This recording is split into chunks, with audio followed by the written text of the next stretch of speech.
Howdy, folks, and welcome back. It is Ahsoka Episode 3. I think it's just Part 3 right now on Disney+. It's Tuesday evening in the Pacific time zone. And I am about to enjoy this show with you. The first two episodes were pretty good. I thought the pacing, like I said in my podcast, our podcast, I give pacing of shows. That's like one of my key criteria. A rating of 1, which means you could fall asleep watching it, to 10, which is like it's too fast. You can't follow what's going on. And I prefer like about an 8 on my scale. And Ahsoka was kind of bouncing between 6 and 7, I think. There were just a lot of pregnant pauses and stuff, and a lot of people noticed that. Which I'm okay with because it was still engaging. You know, it didn't bore me, and it was still really good stuff. Good characters, good moments. It was bringing us up to speed, reintroducing us Rebels fans to it, to the characters and Mandalorian fans. Bringing people up who hadn't seen the animation up to speed on who the characters were. So it had to do a lot of exposition. I understand that. Hopefully now it's just going to go full steam ahead. Give me that 8. That 8 on pacing. That'd be great. But two of our heroes, Ahsoka and Sabine, are on the way now. Well, I guess Huyang as well. On the way to, I think, intercept the baddies, including Morgan Elsbeth, who are heading to, well, I guess where the ring is, because that's where they're tracking, right? Where the jump drive went, the hyperdrive. So they're on their way. There are people online who have deciphered the map and have indicated there's a lot of planets along a path that's being drawn in the title sequence or in the credit sequence.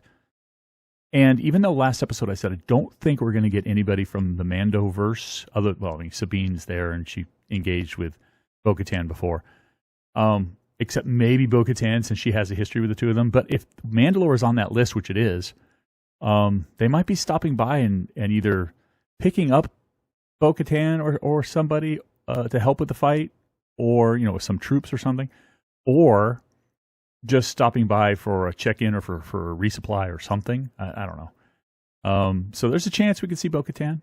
And there's maybe a chance we'll see Din Djarin, since he did swear to be with her, until her story was written. So there's a chance of that too. Might be more of a cameo sort of background scene or something. But so there's a possibility. When that's going to happen, I don't know. But this is all building to that big movie, the big Dave Filoni kind of Avengers style, bring everybody together sort of movie that he's making that we've heard about. So you never know. Those sorts of introductions and cross-pollination might happen early on. Anyway, let's get going and talk about it in more detail afterwards, as well as while we're watching it, right? Let's go. Skip the recap. I don't think you can trust the colors of blue and red that are flashing, because you see the Inquisitor's blue, and that's going to fuel the fire of people who think that that's Ezra, which I do not believe. It doesn't seem to add up. Not that I don't want him to be bad. It's just that it doesn't seem to add up that he would somehow make it back to our galaxy and become an Inquisitor / Dark Force user without anybody to really guide him. Just doesn't seem right to me. So I don't think that works. But he's shown here blue in this one. There's a Mando helmet in red, which I believe is going to be Sabine. Is she bad? Is she going to be tempted to the bad side, to the dark side? I don't know if we can even trust them. I think they're just doing it on purpose just to troll us. Hyperspace, here we go. Looks kind of like Doctor Who. He's doing some training with her. That's interesting. I knew that he helped them build lightsabers. I didn't know he had any experience training them. I don't remember if that was in Clone Wars. I rushed through Clone Wars. So I don't remember. You guys let me know if he did some training as well. I know that he worked with the younglings and the Padawans, but I don't know that he trained them in the ways of combat.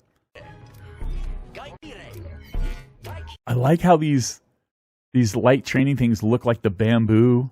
I don't know what they're called, but those bamboo shafts that are used for sword training in Japan. That's cool. It's been a while. Obviously. So I wondered if that thing on his back was a piece of equipment, and it was. He just went and stowed it, so now he doesn't have it anymore. It doesn't matter. I think it does. Agreed. Wait a minute, Huyang, whose side are you on? Earlier you were kind of hinting that they should get back together and she should resume her training. And then Ahsoka says it doesn't matter, and she says it does, and Huyang, you agree that it does matter that she's the worst. I mean, I guess he's just trying to be honest and set expectations and make sure that she knows where she is and Ahsoka knows where she is, sort of thing. But she could grow. He isn't denying that. He's just anyway. Like she said, like Sabine gave him the great look in the last episode. Put this on. I can't see. How am I supposed to fight? Oh, line's right out of episode 4.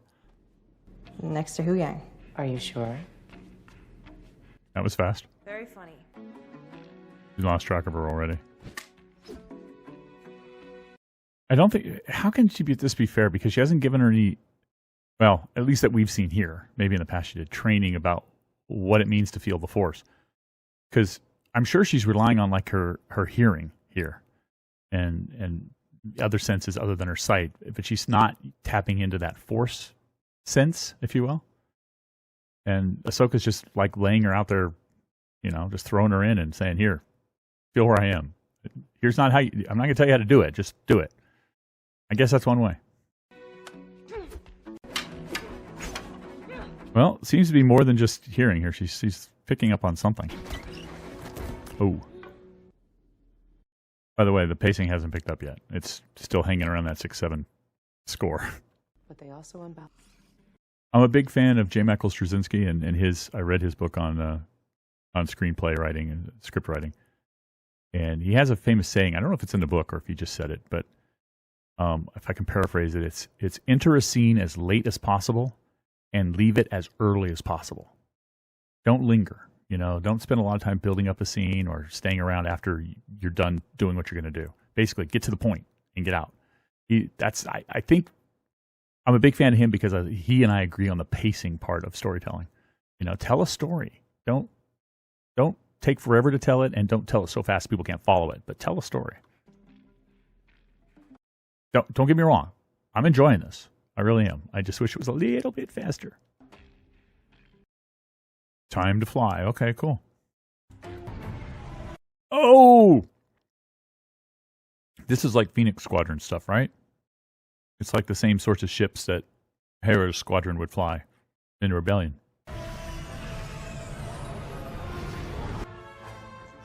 And there she is. The Chancellor? How's young Jason? Oh, a reference to Jason, finally. Fine, Chancellor. And they have all taken an oath of loyalty. Yeah, and we know that those oaths are very truthful and they would never break them.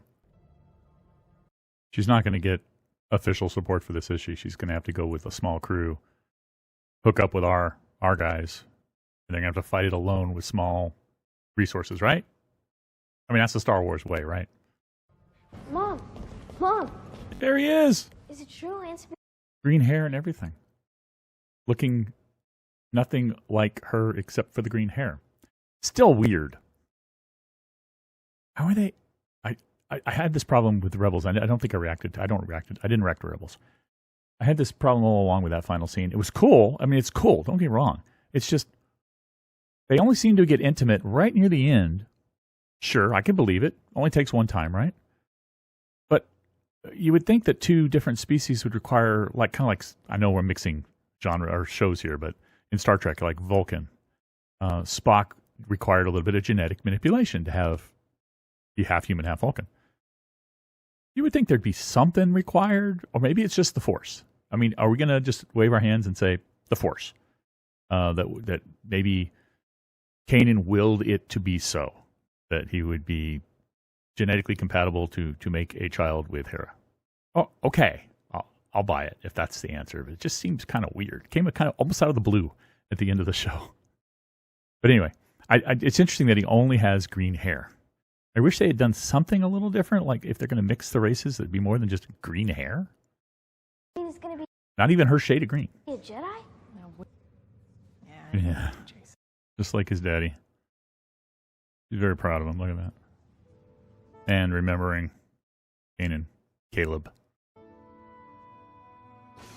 For those who didn't watch the show, he went by Kanan Jarrod. His real name was Caleb Doom. His birth name. So, yeah, so he was known as before Order 66. It's in all living things. This is my theory. My theory was she's willing to try to train her because she realizes that while there are people who are Force sensitive, everybody has the Force going through them, running through them, and I think she's about to say this. And if somebody is open to it and capable of learning how to feel that and tap into it, they have potential. It just requires a lot of work, which is why they aren't selected as Padawans or weren't selected as Padawans before, because there's a lot of stuff to overcome before you get to the point where you can actually start training them. And I think that's what she's getting at here. Training and focus are what truly defines someone's success. Yeah. In other words, even without talent or much talent, if you have training and focus, you can wield the Force to some degree. Not as much as Luke Skywalker or an Ahsoka Tano or a Grogu even, but you can wield the Force. Oh, now she's kind of challenging her too. Not everybody can be as disciplined as it requires to master the Force. And Sabine's like, what? I can be disciplined? What are you talking about? It's an unusual relationship. Every learner, youngling Padawan learner, is always referred to their master as master. He has a first name basis for her master. Which, I mean, when you've been with him long enough, that happens. But and of course, Sabine starts out from the other side of it, having known her as Ahsoka for, as long as she's known her. I suppose you do come from a long line of non-traditional Jedi. That way. A little bit of a nod to Anakin. But I'm glad he brought up the whole very few Mandalorians have been Jedi. And I like also that Ahsoka said, I don't need her to be a Jedi. So she's trying to train her just to be able to tap into the Force. Basically give her enough that she can defend herself and that she can contribute in the fight more against Jedi, against Force-powered people, Force users. Again, I mean, she might have done this before when they were doing her initial training, but she's not giving her any clues as to what do you do? How do you, is it so different for every person? Obviously, they teach Padawans how to do things like move a cup. They have to teach them what to tap into, how to feel, what they're trying to go for, what their mental state is supposed to be. She didn't do any of that here. You get a Captain America Mjolnir moment? I don't think we will. Yeah. I don't think it's going to budge. You win this round. They denied it. The Senate committee?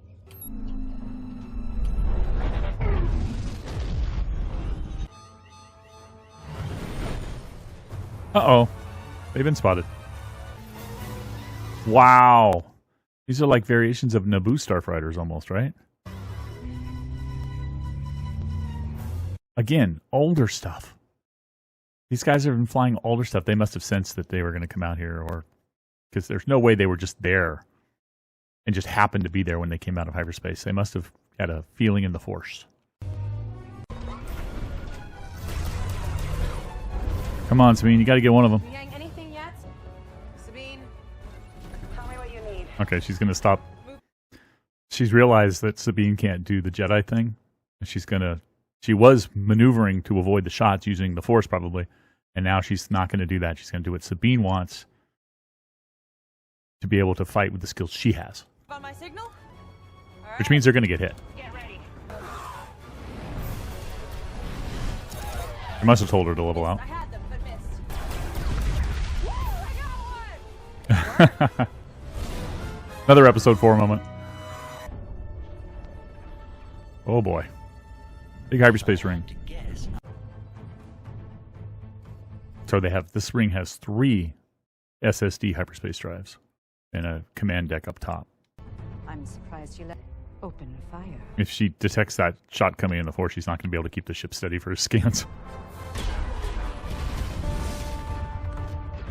Yeah, this is a recon run. She's not trying to attack. She just wants to get closer for scans. Scan complete. And they're hit. Okay. Destroyed. No, they jumped. Right? I mean, it's made to look like they were destroyed, right? Otherwise, we'd have this show be over here in credits. We go on to The Mandalorian Season 3.5. Oh no, they were hit. And they're floating. I'm actually quite surprised Ahsoka. I mean, I know she again had to keep it stable for the scans, but When she sensed, she had to have been able to sense that kill shot coming in. I'm surprised she let it hit. We can't help Wu Yang if we're both dead. Now get on. Did he get like feedback, or did something get through the ship and hit him? There's no transporters or shuttles. She doesn't have a shuttle, does she? Maybe she has a shuttle. Maybe she has a fighter. We have them. I have you now. Oh, she's just going out on foot. That's why in the trailer, I wondered why she was in some sort of flight suit. It's a little space suit.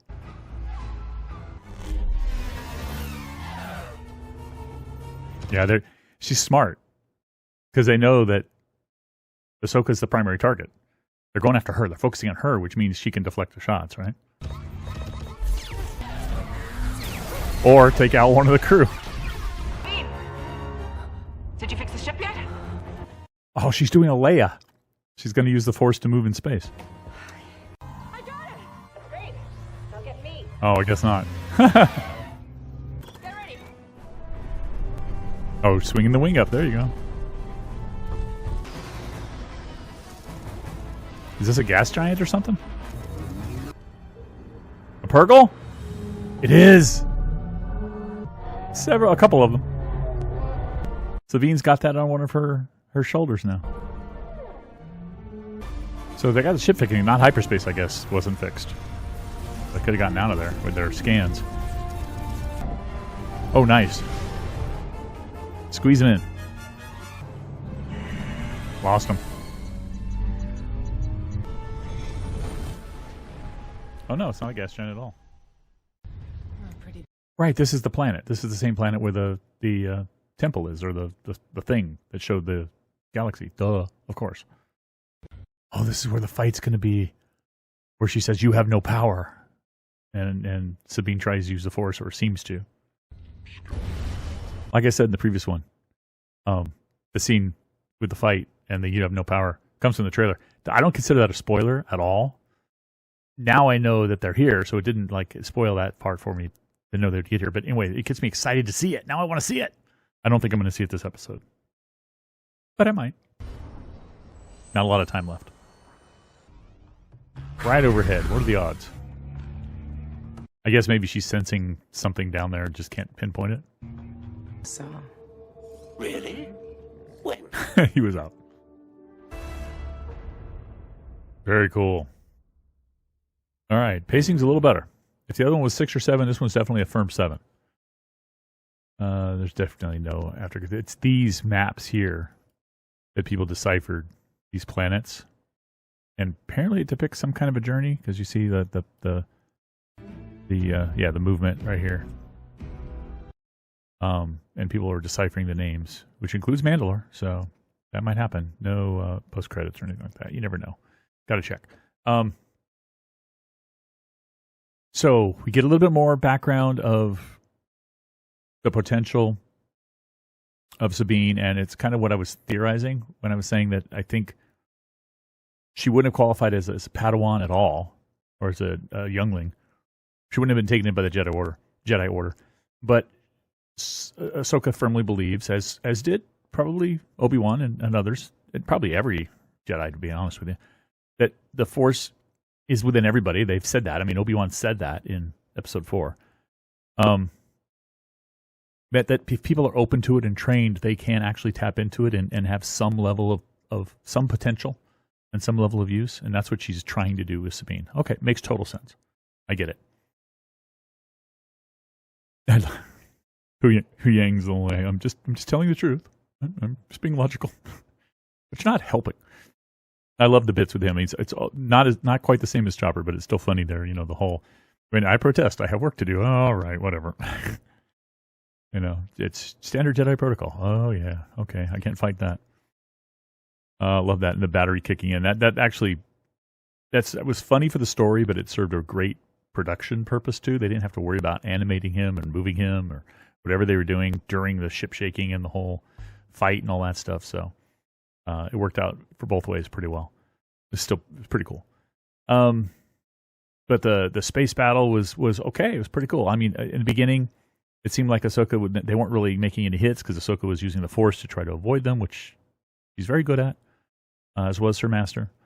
But then she had to not do that as much so that Sabine can get some shots in, and also so that Huyang could get the scans in. So, and then they ended up getting hit. Ooh, ouch. But I love the space stuff, the deflecting, the shots in space. And then I love she didn't do the Leia thing like I thought she would do and floating through space, like Leia pulled herself back to the ship when she was ejected. But the ship itself is designed to spin very easily. And I love that, which we won't even get into discussions about, zero gravity and space and G-forces and all that stuff. But anyway, it was cool way to pick her up. So it was a great action scene. I loved that. We got a lot more of the apprentice, the dark side apprentice, and her leading a mission basically. And no, I still don't think, especially after this scene, where this I'm going to call him an Inquisitor. I mean, he's got a name, but I keep forgetting his name. Where he's looking like whoa at the Purgle. Wouldn't think that would be a reaction that Ezra would have either. So, yeah, I don't buy it. I don't buy that he's secretly Ezra. He's somebody else. He's somebody else that we've either met before. I don't know. Or he's just a brand new character. He could be just a brand new character like they are. Like these Dark Force users are brand new characters. So, but his history is something I'm curious about, and I think everybody is. Where did he come from? Why is he wielding a red lightsaber? Why is he dressed like an Inquisitor? Was he an Inquisitor? All of that stuff. We didn't get a lot more except Hera. We got to see Jason. I had my little thing about him and his green hair and stuff. But it was good to see him. Good that they acknowledged that. They haven't tried to retcon that. The only thing they've retconned so far is that Ahsoka was not in a white robe with holding a staff in that final scene that they reproduced for live action. But that's minor. That's costuming and props. Who cares, right? It's not story. But she couldn't get the forces. But I think maybe, now I'm not sure, and I don't want to go back because that would be cheating. I don't want to go back and look at the trailer, but I think in the trailer we saw a little more of her fighting with them. Maybe? Or maybe that was all the stuff from episode 2. Maybe she won't be in it anymore, or not much in it anymore. But I would imagine she'll figure out some way to gather some forces and go help. Right? Because if this is that important, and she believes it is passionately, that stopping him, I mean, getting Ezra back, yeah, but stopping Thrawn is very important. That she wouldn't just give up, right? She couldn't. There must be something else going on. Probably going to take her ship. I mean, risk the life of her son, I guess, but either that or let him be an orphan if she never comes back. Take him too and Chopper, and maybe some other forces. I still think that there's hope because of the credits and the map. There's hope that we might see maybe Bo-Katan